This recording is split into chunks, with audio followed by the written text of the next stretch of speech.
Hello students, welcome you all once again at my YouTube channel Malik Classes. Today we will discuss about center of mass. Class 11th का physics का topic है rotational motion से. Actually rotational motion को काफी tough माना जाता है. बच्चे पहले ही डर जाते हैं इससे कि क्या है, कैसे करेंगे, बड़ा मुश्किल टॉपिक है. कुछ भी नहीं है. पहले किसी चीज से डरना ही नहीं है. कुछ भी मुश्किल नहीं होता. अगर हम किसी चीज को ध्यान से उसमें इंटरेस्ट लेके पढ़ेंगे तो बड़ा आसान है. So let's start today's video center of mass. Rotational motion का फर्स्ट टॉपिक है.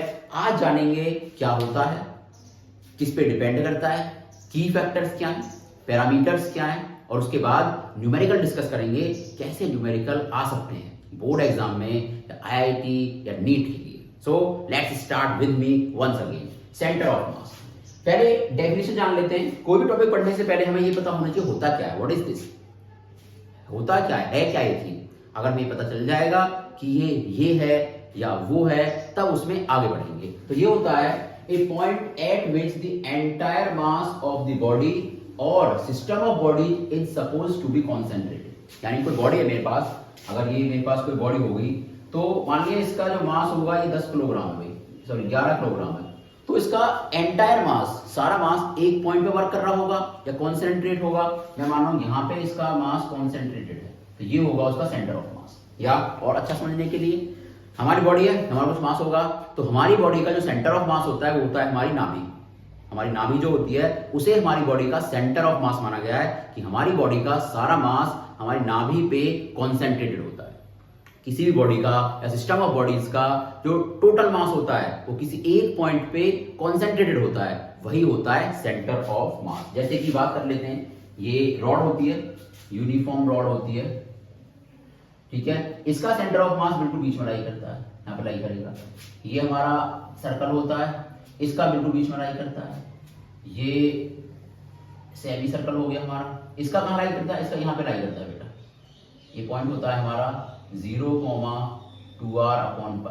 डिफरेंट शेप्स का centre of mass, different shapes के सेंटर ऑफ मास की पोजीशन डिफरेंट होती है. इसका सेंटर ऑफ मास यहाँ लाई करता है, ठीक है. ये फॉर्मूलेज हैं जो प्रूफ करके निकले हैं, ठीक है. तो बेसिकली हमें जाना होता क्या है, किसी भी बॉडी का या सिस्टम ऑफ बॉडीज का मास जहां पे कंसंट्रेटेड माना जाता है कि इसका जो पूरा मास है इस पॉइंट पे वर्क कर रहा है, इसका पूरा मास इस पॉइंट पे वर्क कर रहा है, इसका यहां कर रहा है, वो होता है सेंटर ऑफ मास. जैसे हमारी नाभि पे होता है पूरा मास, हम मानते हैं हमारा पूरा मास हमारी नाभि पे कॉन्सेंट्रेट कर रहा है. चलिए अब इसके की फैक्टर्स के बारे में जानते हैं, ठीक है. पहला depends upon size and shape. बिल्कुल डिपेंड करता है, ये डिपेंड करता है शेप और साइज पे बॉडी की कि शेप क्या है. अगर मैं ये बना दूं यहां जाएगा, ये बना दूं हो सकता है यहां जाए. शेप पे डिपेंड कर रहा है और साइज पे भी डिपेंड करता है.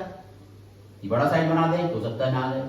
तो सेंटर ऑफ मास किसी भी बॉडी का शेप और साइज दोनों पे डिपेंड करता है. Second, may lie with in और आउटसाइड द बॉडी. ये इंपोर्टेंट टर्म है, यानी बॉडी के अंदर भी हो सकता है, बॉडी के बाहर भी हो सकता है. सेंटर ऑफ मास की पोजीशन बॉडी के अंदर भी हो सकती है, बॉडी के बाहर भी हो सकती है. जैसे मैंने आपसे बोला अभी कि centre of mass at which mass of the body और सिस्टम ऑफ बॉडीज. मान ली दो बॉडी होगी हमारे पास, ये M1 और ये M2. तो इसका सेंटर ऑफ मास कहीं यहाँ लाई करेगा, यहाँ लाई करता है. तो दोनों बॉडी से बाहर है ना, आप देखिए, एक M1 ये बॉडी, एक M2 ये बॉडी. इन दोनों, इस पूरे सिस्टम का या दोनों मासेस का सेंटर ऑफ मास यहाँ पे लाई करता है, इनके लगभग बीच में. डिपेंड करेगा इन दोनों की मास पे. यहां भी लाई कर सकता है, यहां भी लाई कर सकता है, यहां भी लाई कर सकता है. तो जो सेंटर ऑफ मास है वो बॉडी के अंदर भी लाई कर सकता है और सिस्टम ऑफ बॉडीज यानी बॉडी के बाहर आउटसाइड भी लाई कर सकता है.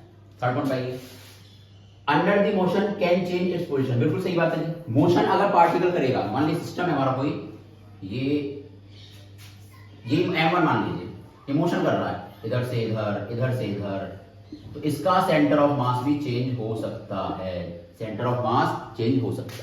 या अगर मैं आपसे एक सिस्टम ऑफ बॉडीज की बात करूं, मैं मान लिया मैंने ये ले लिया, एक मास ये, एक मास ये मोशन कर रहा है, अब ये यहां आ गया. तो पहले सेंटर ऑफ मास यहां था, अब सेंटर ऑफ मास यहां आ गया. फिर ये मूव करा, फिर मान लिया ये यहां आ गया, तो अब सेंटर ऑफ मास यहां आ गया. तो सेंटर ऑफ मास अपनी पोजीशन चेंज कर रहा है. And one more point, always do translatory motion. Centre of मास हमेशा ट्रांसलेटरी मोशन करेगा, सर्कुलर मोशन कभी भी वो नहीं करेगा। अगर मैं बॉडी को मूव कर रहा हूं, पहले बॉडी यहां थी, फिर बॉडी यहां आई, फिर बॉडी यहां आई, तो सेंटर ऑफ मास पहले यहां था, फिर यहां आया, फिर यहां आया, तो ट्रांसलेटरी मोशन है ना, ये ट्रांसलेटरी मोशन कर रहा है, सर्कुलर मोशन सेंटर ऑफ मास नहीं करता। लास्ट पॉइंट जो है वो जानेंगे हम, does not depend on the choice of the coordinate system. इसे अभी के लिए होल्ड करिए, जब मैं आपको न्यूमेरिकल कराऊंगा तब जानेंगे क्या है, ठीक है। चलो अब थोड़ा और आगे बढ़ते हैं। अब तक हमने जाना होता क्या है सेंटर ऑफ मास, किसी भी बॉडी का, सिस्टम ऑफ बॉडीज का, यहाँ पूरा मास माना जाता है इस पॉइंट पे कॉन्सेंट्रेट कर रहा है, दैट इज सेंटर ऑफ मास। चलिए अब मान ले दो बॉडीज है, फॉर्मूला की बात कर लेते हैं, एक बॉडी m1, एक बॉडी m2, ये कोऑर्डिनेट हो गया 0,0 मान लिया, एक मास यहां से r1 डिस्टेंस, एक r2 डिस्टेंस, तो इनका सेंटर ऑफ मास की यहां लाई करेगा। उसका फॉर्मूला होता है, सेंटर ऑफ मास की पोजीशन होती है एक्चुअली, कि position of centre of mass RCM is equal to m1r1 plus m2r2 upon m1 plus m2, ठीक है, ये फॉर्मूला होता है। अच्छे से जानेंगे जब हम इसके न्यूमेरिकल ट्राई करेंगे। अब ये जो पॉइंट है बेटा, इसका एक तो x कोऑर्डिनेट होगा, एक होगा इसका y कोऑर्डिनेट, तो हमें पोजीशन दोनों में चाहिए, x की भी और y की भी। तो अगर यहां से इस पॉइंट पे x कोऑर्डिनेट भी होगा, y भी होगा, तो XCM, x कोऑर्डिनेट का जो सेंटर ऑफ मास होगा x कोऑर्डिनेट का, वो होगा m1x1 plus m2x2 upon m1 plus m2। यहाँ कितने ही मास आप बढ़ा सकते हो, m3x3, m4x3 and so on. YCM क्या होगा, m1y1 plus m2y2 upon m1 plus m2, ये YCM निकल जाएगा। यहाँ पे भी कितने ही मास आप बढ़ा सकते हो, m3y3, m4y3 and so on. तो ये है फॉर्मूला जिनसे हम न्यूमेरिकल सॉल्व करेंगे सेंटर ऑफ मास। चलिए अब न्यूमेरिकल ट्राई करेंगे, उससे और अच्छे समझ आएगा एक्चुअली क्या है ये कोऑर्डिनेट, क्या है ये फॉर्मूलाज क्या है, ठीक है। चलिए शुरू करते हैं सेंटर ऑफ मास के न्यूमेरिकल।